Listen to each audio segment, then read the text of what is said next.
Alors, est-ce que j'ai l'attention de tout le monde? J'ai remarqué une chose sur la dissertation. Il y en a, lors de la première séance, je ne vous ai pas trop parlé de la dissertation, je vous ai parlé du commentaire lors des premières séances, je vous ai parlé du commentaire d'arrêt, je vous ai parlé du commentaire de texte, je vous ai parlé du cas pratique aujourd'hui, mais apparemment je ne vous ai pas parlé trop de la dissertation. D'accord, parce qu'à l'examen aussi vous aurez la dissertation. Ah non, il faut dire merci à Dr Diogou, pas moi. Vous aurez la dissertation aussi et un commentaire, je crois. Un commentaire d'arrêt, dissertation, je crois que le cas pratique c'est à la seconde. Je crois, oui. Maintenant, je vais parler de la dissertation aujourd'hui, avant que je n'aborde ce que nous devrons voir, tout ce que nous verrons plus tard aujourd'hui, revenir sur la concurrence déloyale et aussi sur les actes de commerce. Oui, Lisa. Alors,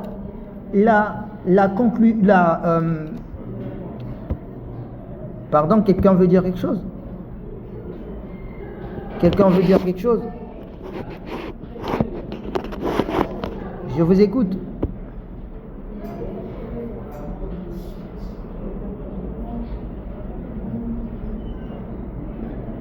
Alors, je vais parler, je disais que je parlerai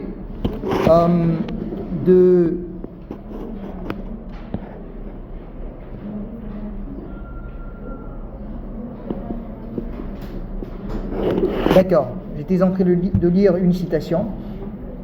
Alors, je disais que je devrais parler aujourd'hui, vous parler d'abord de la dissertation, ensuite continuer. Madame Badi, ou bien vous avez une question?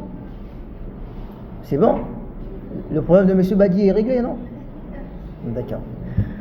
Alors, la dissertation. La dissertation a une introduction. Si vous voulez un développement, vous devrez commenter, vous devrez défendre votre plan. La conclusion, elle est facultative. Et ne la faites pas parce que elle n'est pas obligatoire. Vous savez que la conclusion est facultative. Donc, vous n'avez pas besoin de faire une conclusion. L'introduction doit être percutante. Qu'est-ce qui peut rendre une introduction percutante? Je vous avais dit qu'à l'introduction, vous avez comme premièrement la phrase d'accroche. D'accord? Et là, il faut aller du général au particulier. Il faut aller du général au particulier. La méthode ici dans la phrase d'accroche, vous pouvez utiliser une citation d'un auteur. Par exemple, le commerce est le plus grand intérêt politique. Ça a été dit par un homme d'État. Ça, c'est une citation c'est une phrase d'accroche. Cette citation qui devient une phrase d'accroche peut passer dans toutes vos dissertations en droit commercial. C'est une phrase d'accroche. Le commerce est le plus grand intérêt politique de l'État. Ça a été dit, je crois, le 13 novembre 1896 par... c'est issu du discours d'un homme politique britannique. Ça a été repris par un homme politique britannique, je crois bien que c'est Joseph, il s'appelle Joseph. Il est entre 19e siècle et début 20e siècle. Il a repris cette citation qui aujourd'hui devient une phrase d'accroche pour la plupart des juristes en droit commercial. Donc là, vous pouvez utiliser... Pardon, manuscrit. J'ai pas compris. Il a dit le commerce est le plus grand, est le plus grand intérêt politique. Donc, la phrase d'accroche, vous pouvez prendre soit une citation, une maxime, ou vous pouvez d'ailleurs prendre un sujet d'actualité, en faire l'accroche. Et là, ça va demander à ce que vous suivez aussi les actualités. C'est-à-dire que vous suivez le journal, qu'on arrête de suivre ces novellas, c'est ça, tous les jours, et qu'on regarde aussi les actualités. C'est bon. Et après l'accroche, vous avez les définitions des concepts. Et c'est là que l'on retrouve la délimitation.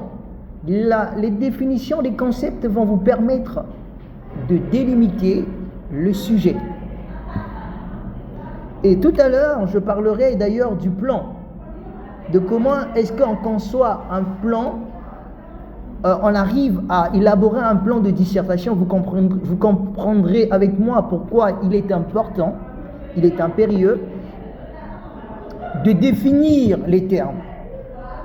Parce que la définition des termes va vous empêcher de sortir du sujet. Parce que celui qui arrive à comprendre les termes a compris le sujet. Ramatoulaye, tu comprends?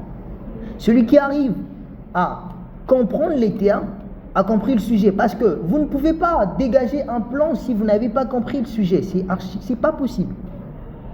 Vous ne pouvez pas avoir un plan si vous n'avez pas compris le sujet. Le sujet, il faudrait que vous le compreniez d'abord. Et pour comprendre le sujet, il faudrait passer par la définition des concepts. On prend un sujet, par exemple, je prends un sujet au hasard, la qualité de commerçant. C'est quoi la qualité? C'est quoi le commerçant? C'est qui un commerçant? Cette compréhension de ces termes-là vous permettra d'élaborer un plan. Attention, on vous demande de faire un sujet de dissertation. Ici, la dissertation juridique, elle est différente de la dissertation en histoire géo. En histoire-géographie, c'est totalement différent. Là-bas, c'est l'historique que vous allez raconter, mais ici, l'objectif est de défendre votre opinion juridique. C'est pour cela que un même sujet de dissertation, sur un même sujet, pour un même sujet de dissertation, on peut avoir 300 plans différents.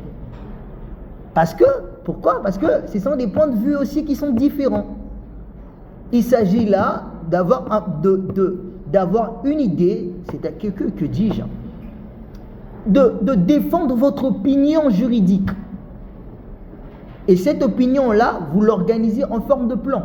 Et je vais y revenir tout à l'heure sur le plan. Après la définition, attention, quand je parle de la définition des concepts, c'est pas prendre un concept qualité, vous définissez ou vous commencez par commerçant, ensuite vous prenez qualité, vous inversez. Non, attention, ça doit être structuré. On doit sentir qu'il y a du rythme, même sur l'étalage des termes. On doit sentir qu'il y a du rythme. Il faut donner même ces définitions, Patricia. Il faut ordonner les définitions. On ordonne les définitions, on en fait un rythme tout en ajoutant des connecteurs logiques qui vont donner un sens. Et après cela, vous aurez donc l'historique. Ici, c'est dans le contexte que vous parviendrez à trouver l'historique. Au-delà de l'historique, il y a l'intérêt. Ce qui renvoie aux enjeux, à l'enjeu, si vous voulez, du sujet. Quel est l'enjeu du sujet? C'est ça l'intérêt, par rapport à ce qui se passe en ce moment. D'où vous entendrez parler de l'intérêt actuel, par rapport à l'actualité. Quels sont les enjeux de ce sujet? Qu'est-ce que le sujet apporte? Qu'est-ce que le sujet... C'est quoi la plus-value, si vous voulez, du sujet par rapport à l'actualité, en tenant compte de l'actualité? C'est ça l'intérêt. Quand on parle de l'intérêt, c'est comme vous êtes marié à un homme, on vous dit c'est quoi votre intérêt? Ben, mon intérêt, c'est parce que, entre guillemets, il a de l'argent, c'est parce que. Mais le sujet aussi a un intérêt. Pourquoi vous traitez ce sujet? Pourquoi on vous l'a donné? C'est parce qu'il y a forcément un intérêt. Soit il est actuel, ou historique, je ne sais pas, ou pratique. Mais ici, il s'agit de voir l'enjeu du sujet. C'est bon? Après l'intérêt, vous avez ce qu'on appelle par la problématique. La problématique, c'est, n'est-ce pas, la question de droit, n'est-ce pas? Et j'ai eu l'habitude de parler de prendre cet exemple-là sur le ciel. Deux enfants qui se battent, l'un dit que le ciel a la couleur bleue, l'autre dit que le ciel a la couleur blanche. Et vous, en tant que majeur, vous arrivez à intervenir entre ces deux discussions. Vous demandez à ces enfants qu'est-ce qui se passe. L'un dit, écoute, je lui ai dit que le ciel a la couleur bleue, il me dit que le ciel a la couleur blanche. Et vous, s'il faut là ressortir le problème, il s'agit là de la couleur du ciel. La problématique. Donc la problématique va vous permettre à vous de structurer votre travail. Pour trouver la problématique, il faut se poser des bonnes questions. Qu'est-ce qui se passe? Pourquoi? Et c'est votre problématique, votre plan va donc découler de votre problématique. C'est clair pour tout le monde, ce que je suis en train de dire. Attention, c'est le moment de maîtriser les exercices juridiques parce qu'en Master 2, vous en aurez besoin. En Master 2, on va plus forcément y revenir. Ça s'arrête normalement à la licence deuxième année. Si vous ratez cette phase-là, en Master, ça va être un peu compliqué.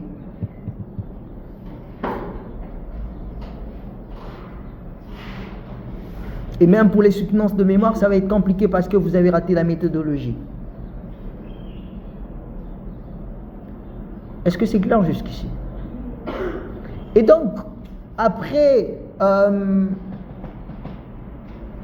la problématique, on a quoi? L'annonce du plan, n'est-ce pas? Mais attention, ne faites pas des plans bateaux, les annonces bateaux devrais-je dire, c'est-à-dire que dans la première partie, on parlera de la qualité, entre parenthèses grand 1, la deuxième partie, on parlera du commerce, entre parenthèses grand 2, je dis n'importe quoi, juste pour que vous compreniez l'annonce du plan. Mais ne faites pas ça, il faut construire des phrases pour annoncer le plan. S'il a été retenu que le commerçant, blablabla, entre parenthèses grand 2, il demeure aussi, vous avez compris? Donc ne faites pas, nous aborderons premièrement ça, et deuxièmement, ça c'est trop facile quand même. Hein. Mais par contre, si vous faites des phrases, c'est un plus. Quand vous faites des phrases, c'est un plus. En sent là, oui Patricia. C'est ce que j'ai dit tout à l'heure. J'ai dit quoi? Il convient de noter que il demeure aussi vrai que. C'est bon? Dis ça. Donc ne faites pas des annonces du plan bateau où on retrouve le plan, on sent vraiment que vous voulez vous débarrasser du sujet pour aller vite. Hein. Aminata, c'est bon? Dans la première partie, nous parlerons de, entre parenthèses, grand 1, et dans la deuxième partie, c'est trop facile ça. Faites des phrases, c'est un plus pour vous. Ça va vous distinguer dans le travail. Peut-être un plus 2 pour le correcteur, je ne sais pas moi. Maintenant, j'en viens, je vais parler du plan. D'accord? Le plan. Oui, Ramatoulaye. Oui. Oui. Pardon? La problématique vient après. Oui. Oui. vous annoncez votre problématique, ensuite vous présentez le plan. C'est bon? C'est bon pour tout le monde? It's very good. Ok. Maintenant, sur le plan, Madame Badi, c'est bon? Maintenant, sur le plan, Suzy, ça va?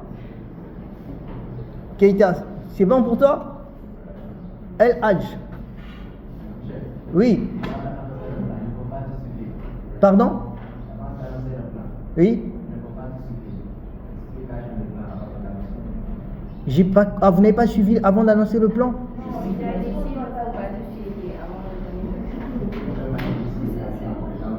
Justifier quoi? Non, mais oui, vous pouvez justifier votre plan, mais ça, c'est pas le problème. C'est la méthodologie le plus important. Si vous voulez justifier, vous justifiez le plan. Oui.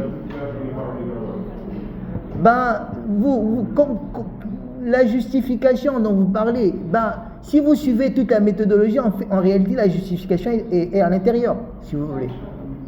Pardon? J'ai pas compris. Ben oui. Ben oui.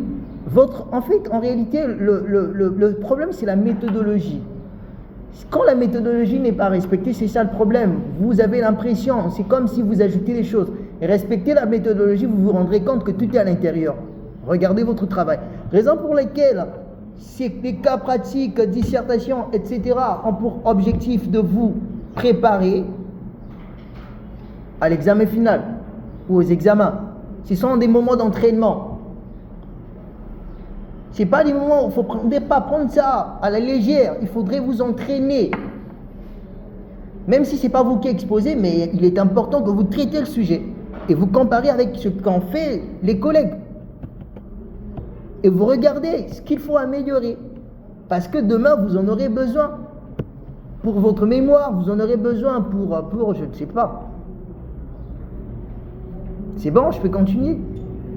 Maintenant, je parlais de quoi déjà? Le plan. Voilà, la plupart des étudiants commettent cette erreur, celle de croire que le plan de la dissertation, c'est le cours. Non. Le plan de la dissertation n'est pas votre cours. Tout à l'heure, je vous ai dit que la dissertation juridique, elle est différente de quoi? De la dissertation d'histoire géo. C'est totalement différent. Ici, votre cours, votre historique, si vous voulez, va servir à venir justifier votre plan. Vous allez l'utiliser comme argument pour défendre ou justifier votre plan. N'oubliez pas que le plan, c'est votre point de vue juridique personnel. C'est le plan juridique de Ramatoulaye, le point juridique de vue juridique de Grâce. Cela veut dire que les deux peuvent avoir différents plans et c'est possible que les deux aient la même note. Vous le savez? Parce que là, Grâce a bien défendu son travail, son point de vue juridique. Ramatoulaye également a bien défendu autant pour moi son point de vue juridique. Et il y a la cohérence dans ce que les deux ont présenté. Ce qui m'amène à dire qu'il n'y a pas de plan type. En réalité, il n'y a pas de plan type. N'ayez pas peur. Ici, c'est votre analyse juridique de la situation. Comment est-ce qu'on trouve un plan? Comment est-ce qu'on trouve un plan? Le plan, il faut... Oui, pardon? J'ai pas compris. Ah, d'accord. Le plan, c'est pas prendre sa feuille et directement aller commencer à écrire, penser au cours de professeur Diogou. Ah ben, il avait dit quoi là? Quand il parlait de la qualité de commerçant par exemple, il avait dit quoi? Ah oui, je me souviens, le cours a commencé par le premier chapitre et vous reproduisez. Ah, c'est pas ça la dissertation. Je répète, c'est votre opinion juridique. C'est votre point de vue juridique sur la question. Comment est-ce que vous pensez que ça devrait être abordé?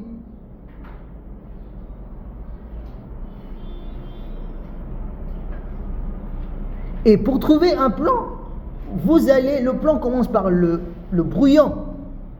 Vous allez sur votre brouillon, vous commencez là à trouver les grandes idées. Parce que pour avoir un plan, il va falloir que vous ayez 4 grandes idées. C'est-à-dire que les 4 grandes idées vont renvoyer à vos sous-parties, A, B, première partie, deuxième partie, A, B, ce qui fait 4 grandes idées. Une fois que vous avez les grandes idées, maintenant vous cherchez l'intitulé de chacune de ces idées-là, de la première partie, donc en adéquation avec les sous-parties que vous avez trouvées, et l'intitulé de la deuxième partie en adéquation avec les sous-parties que vous avez trouvées. C'est comme ça que ça se fait. Mais attention, quand on cherche les intitulés, il ne faudrait pas chercher des intitulés compliqués. Il faut être aussi simple que possible. Soyez clair sur vos intitulés. Ne compliquez pas ce qu'on ne complique pas. Soyez simple. Dites les choses de manière simple. C'est votre opinion juridique et dites ça de manière simple, les intitulés. Et attention, il faudrait qu'il y ait une cohérence dans ces intitulés-là. Ça doit correspondre. La méthode la plus, je ne vais pas dire suivie ou exécutée, si vous voulez, par la plupart d'étudiants quand je regarde, moi-même je l'ai d'ailleurs fait. Qu'est-ce qu'il faut faire pour éviter de sortir de son sujet? C'est aussi parfois pour pousser, emmener le lecteur ou le professeur, la personne qui va corriger votre copie, à comprendre que vous n'êtes pas sorti. On termine à quelle heure? Pardon? 15h30? Mais j'ai encore beaucoup de choses à vous dire aujourd'hui, hein.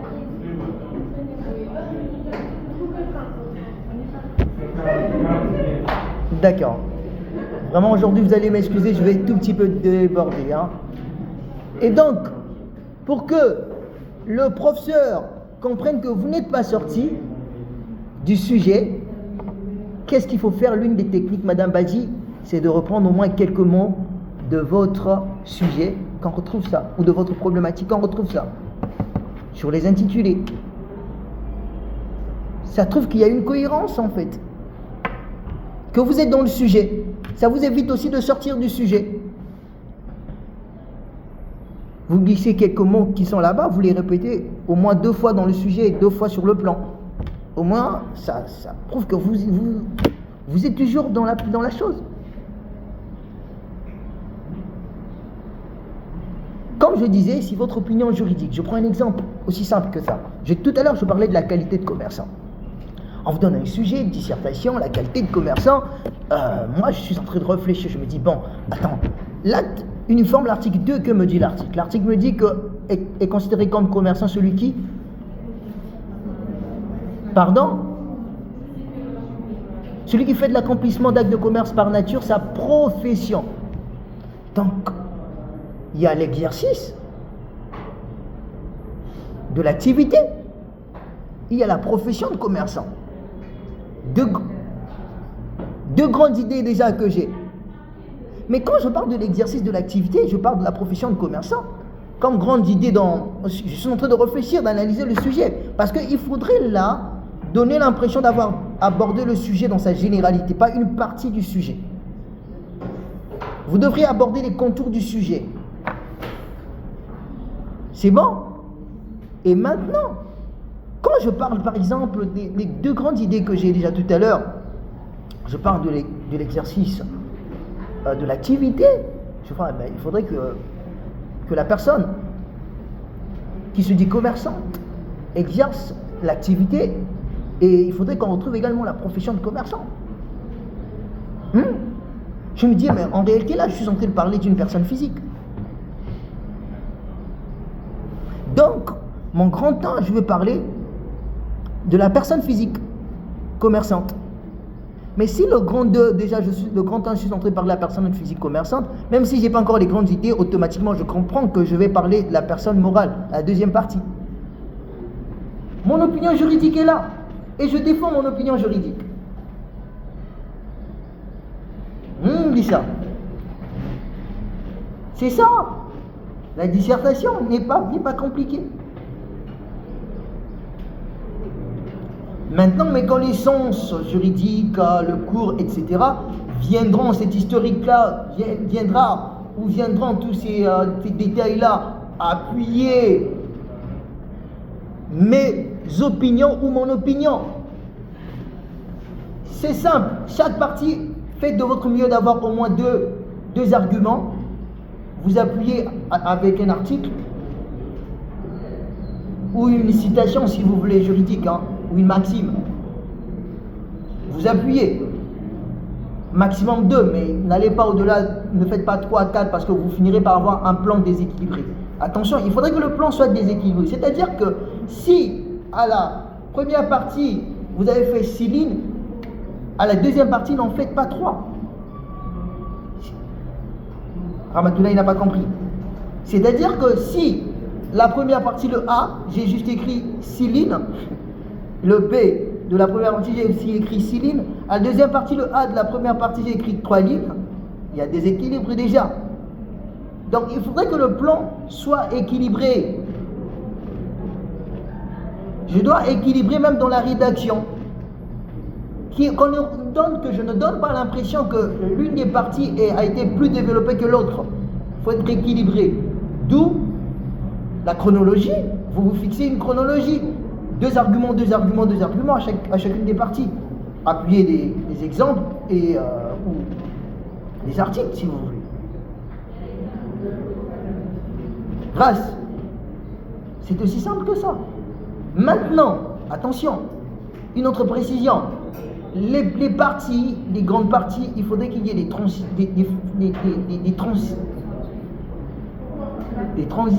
Oui, il faudrait qu'il y ait des phrases de transition. C'est-à-dire que la première partie, vous annoncez A et B, vous les annoncez. Aussi en faisant des phrases, comme j'ai dit tout à l'heure, ne dites pas la première partie, nous abordons la qualité ou l'exercice de l'activité grand A, la deuxième partie, là, grand B. Non, faites des phrases. Si il a été reconnu que pour avoir la qualité, il faut premièrement exercer l'activité, en parenthèse grand A, cela n'exclut pas la profession, en parenthèse grand B. L'exercice de la profession, en parenthèse grand B. Donc faites des phrases.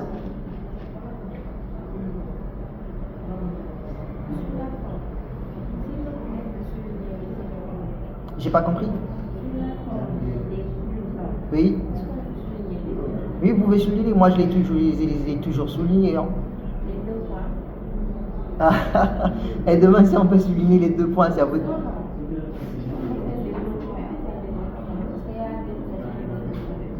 2 points après les intitulés. Ça n'a pas d'importance. Que vous puissiez mettre ou pas mettre, c'est pas ça qui, normalement, si un professeur c'est vrai, il y a des professeurs, il y a des enseignants compliqués, mais je trouve que cette complication n'a pas lieu d'être, parce que c'est pas ça qui va rendre le travail pertinent. Ou bien, 2 points viennent changer quelque chose. 2 points changent quelque chose. Non. Dis ça. C'est bon. Tu as froid? Un peu. Bientôt on va finir. Dan, oui. Trace. Au niveau de la définition, par exemple, est-ce qu'on pourra prendre la définition d'un article? Par exemple, si c'est le commerçant, est-ce qu'on pourra dire, par exemple, selon l'article, le commerçant? Tout à fait. Elle demande grâce, la question de grâce, c'est de savoir, est-ce que pour la phrase d'accroche, c'est cela? Non. Pour les définitions. Oui, bien entendu, vous pouvez prendre les définitions d'un article. S'il y a encore mieux, vous avez l'article, vous avez le lexique des termes juridiques. S'il y a même des maximes qui ont donné des définitions, ou un auteur qui a parlé la définition tirée d'une doctrine, vous la donnez. Mais attention, je reviens en disant que ça doit être comment? Ça doit être cohérent. Ça doit suivre. Il ne faudrait pas venir là et donner les termes. faudrait qu'on ressente la cohérence. C'est bon?